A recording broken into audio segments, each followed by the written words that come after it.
இயேசுனுடைய வஸ்திரத்தை தொட்ட அடுத்த நிமிஷத்துல எனக்கு என்ன நடந்துச்சுன்னா அற்புதம் நடந்துச்சு.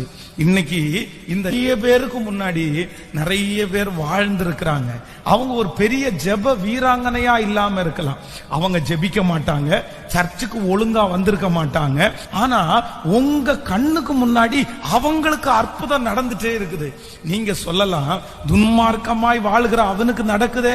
இன்னைக்கு ஒரு நாள் தான் ஜெபம் பண்ணா, அடுத்த நாள் சாட்சி சொல்றாங்க, ஆண்டவரே இத்தனை நாளும் உங்களை நான் தேடுறேன் இல்ல. நேற்றைக்கு வந்த ஒரு மனுஷனுக்கு உடனே அற்புதம் நடக்குது, எனக்கு அற்புதம் இல்லையா?